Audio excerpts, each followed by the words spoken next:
Hello friends, welcome to my YouTube channel GS classes में आपका स्वागत है।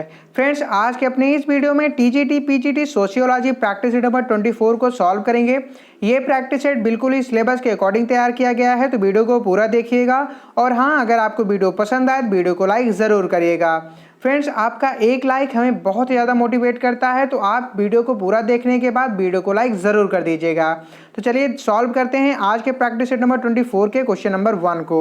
आज का क्वेश्चन नंबर 1 है, निम्नांकित में कौन सामाजिक संरचना का तत्व नहीं है। तो कौन है जो सामाजिक संरचना का तत्व नहीं है? राइट आंसर होगा ऑप्शन नंबर डी, उप संस्कृति।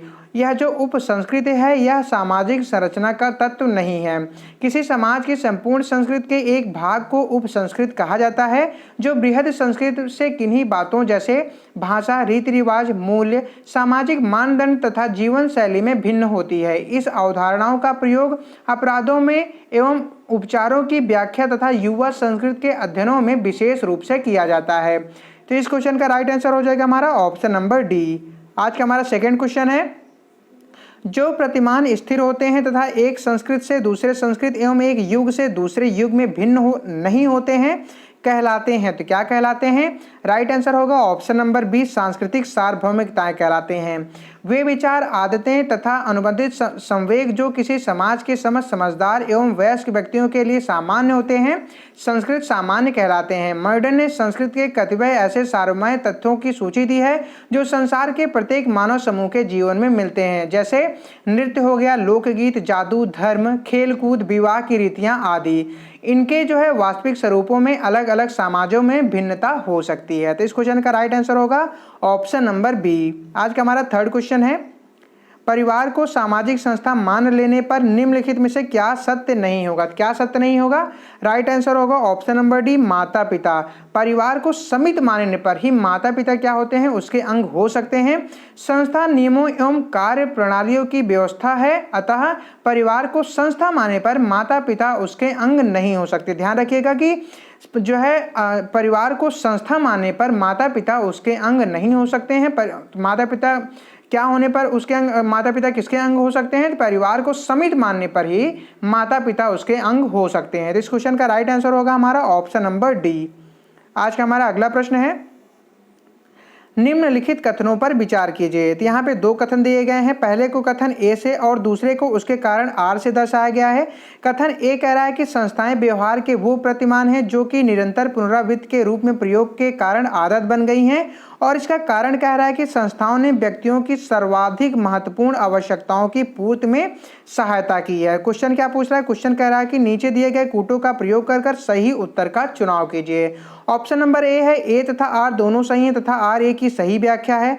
ऑप्शन नंबर बी है, ए तथा आर दोनों सही हैं परंतु आर ए की सही व्याख्या नहीं है। ऑप्शन नंबर सी है, ए सही है परंतु आर गलत है। और ऑप्शन नंबर डी है, ए गलत है परंतु आर सही है। तो इस क्वेश्चन का राइट आंसर क्या होगा? तो इस क्वेश्चन का राइट आंसर हो जाएगा हमारा ऑप्शन नंबर डी, ए गलत है परंतु आर जो है यह सही है। यानी कि संस्थाएं व्यवहार की जो वे प्रतिमान हैं जो कि निरंतर पुनरावृत्ति के रूप में प्रयोग के कारण आदत बन गई हैं, यह हमारा गलत है। लेकिन जो इसका कारण दिया गया है, संस्थाओं ने व्यक्तियों की सर्वाधिक महत्वपूर्ण आवश्यकताओं की पूर्ति में सहायता की है, यह हमारा सही हो जाएगा। इस वजह से कथन एक गलत है परंतु कारण इसका सही है। आज का हमारा अगला प्रश्न है, व्यवसायिक उप संस्कृति निम्नलिखित में से किसकी विशेषता होती है? तो किसकी विशेषता होती है? राइट आंसर होगा ऑप्शन नंबर सी, औद्योगिक समाज की। औद्योगिक समाज में विभिन्न व्यवसाय एवं उद्योग पाए जाते हैं, जिसके कारण व्यवसायिक उप संस्कृति की व्यवस्था निर्मित होती है। तो इस क्वेश्चन का राइट आंसर हो जाएगा हमारा ऑप्शन नंबर सी।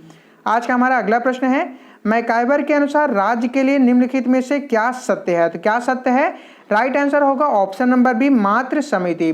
समाज का वह पक्ष, अभिकरण अथवा संस्था राज्य के नाम से जानी जाती है जिसे निर्दिष्ट भूभाग पर शारीरिक शक्ति के प्रयोग का वैधानिक एकाधिकार प्राप्त होता है। संगठन की दृष्टि से राज्य एक समिति है, इस नाते राज्य मूर्त होता है। उसकी सदस्यता प्राप्त की जा सकती है, किंतु कार्य प्रणाली एवं नियमों की व्यवस्था के कारण राज्य एक संस्था भी है। तो ध्यान रखिएगा, इस क्वेश्चन का राइट आंसर हो जाएगा हमारा ऑप्शन नंबर बी। आज का हमारा अगला प्रश्न है, अभिव्यक्तिशील क्रिया के सिद्धांत को किसने प्रतिपादित किया है? तो किसने प्रतिपादित किया है? राइट आंसर होगा ऑप्शन नंबर बी, जे हैबरमास ने। अभिव्यक्तिशील क्रिया के सिद्धांत को जे हैबरमास ने प्रतिपादित किया है। तो इसका राइट आंसर होगा ऑप्शन नंबर बी। आज का हमारा अगला प्रश्न है, काम्टे एक नई समाज व्यवस्था का निर्माण निम्नलिखित में से किनके आधार पर जो है कहना चाहता था? तो किनके जो है आधार पर कहना चाहता था? तो राइट आंसर हो जाएगा इसका ऑप्शन नंबर सी, 1 और 3। यानी कि काम्टे जो थे यह एक नई समाज व्यवस्था का निर्माण जो है नैतिक एकता और मानवता का नया धर्म के आधार पर जो है कहना चाहते थे। तो इस क्वेश्चन का राइट आंसर हो जाएगा हमारा ऑप्शन नंबर सी।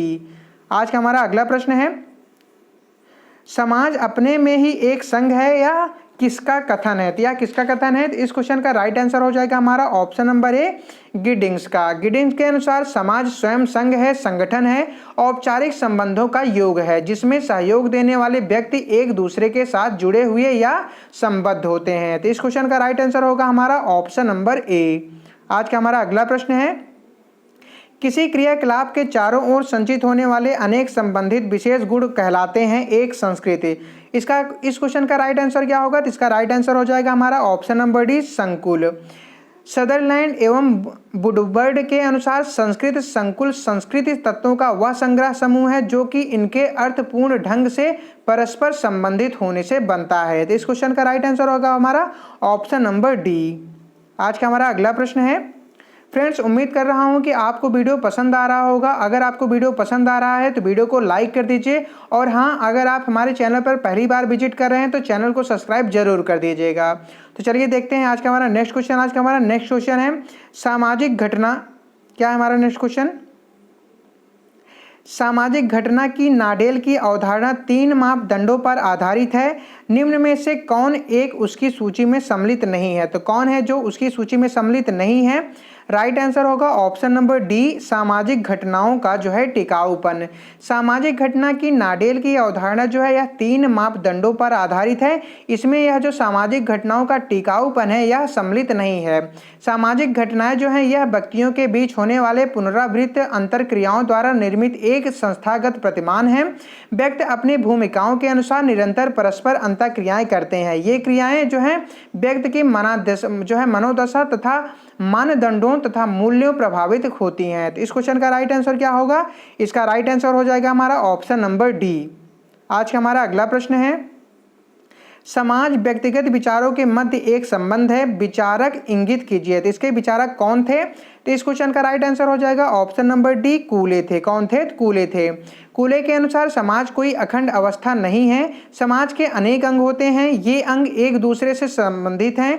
इस अंतर संबंध के कारण एक अंग में हुई परिवर्तन का एक स्वाभाविक प्रभाव दूसरे अंगों पर होता है, और इसीलिए किसी भी अंग की विवेचना पूर्णतया पृथक रूप में नहीं की जा सकती, क्योंकि समस्त अंग अंतः निर्भर समूहों में बंधे होते हैं। समाज की इस सावयवी एकता का प्रभाव व्यक्ति के जीवन पर भी पड़ता है, और इसीलिए व्यक्ति के विचार, विवेक, विश्वास, संकल्प या जो है आदर्शों की विवेचना केवल उस व्यक्ति के संदर्भ में ही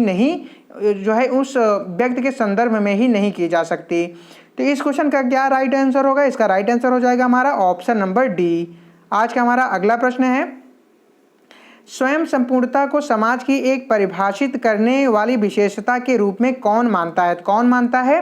राइट आंसर होगा ऑप्शन नंबर बी, पार्सन्स मानते हैं। पार्सन्स के अनुसार समाज मानवीय संबंधों की पूर्ण जटिलता या संकुल है, जहां तक वे जो है साध साधन संबंध के जो है रूप में चाहे वह स्वाभाविक हो या प्रतीकात्मक हो, क्रियाओं से जो है उत्पन्न होते हैं।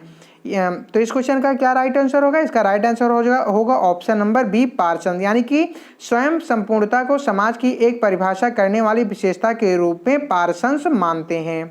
आज का हमारा अगला प्रश्न है, पारिवारिक संरचना की तुलना समाज शास्त्रियों द्वारा 6 आयामों पर की जाती है।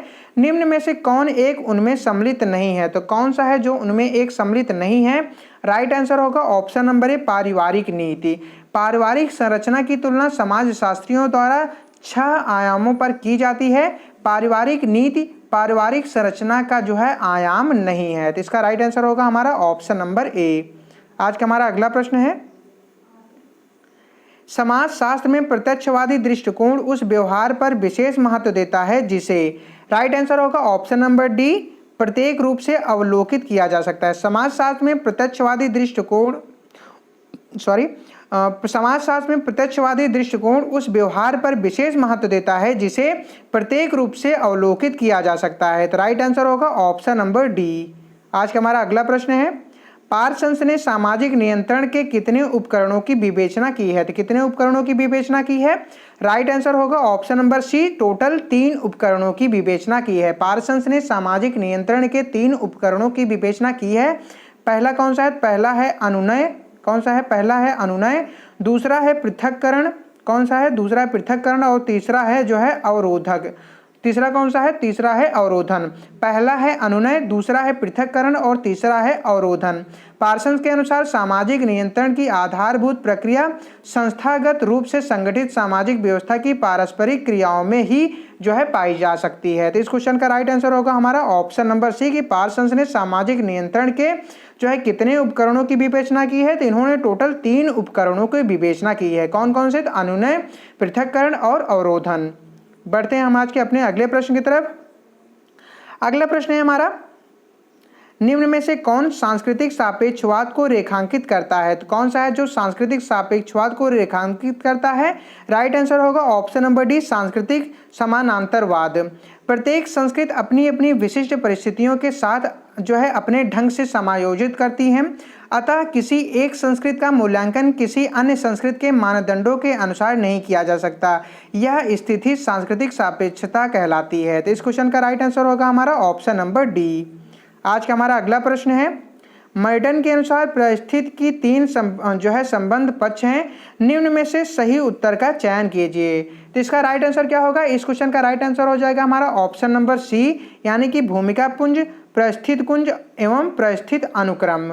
मर्डन के अनुसार परिस्थिति के 3 संबंध पक्ष हैं, भूमिका पुंज, परिस्थिति पुंज एवं परिस्थिति अनुक्रम। तो इस क्वेश्चन का राइट आंसर होगा हमारा ऑप्शन नंबर सी। आज का हमारा अगला प्रश्न है, धार्मिक कर्मकांडों को निम्न में से क्या माना जाएगा? क्या माना जाएगा? राइट आंसर होगा ऑप्शन नंबर ए, संस्था माना जाएगा। धार्मिक कर्मकांडों को संस्था जो है माना जाएगा। आज का हमारा अगला प्रश्न है, कोल द्वारा किए गए प्रजातियों के वर्गीकरण में निम्नलिखित में से कौन सम्मिलित नहीं है? तो कौन सा है जो सम्मिलित नहीं है?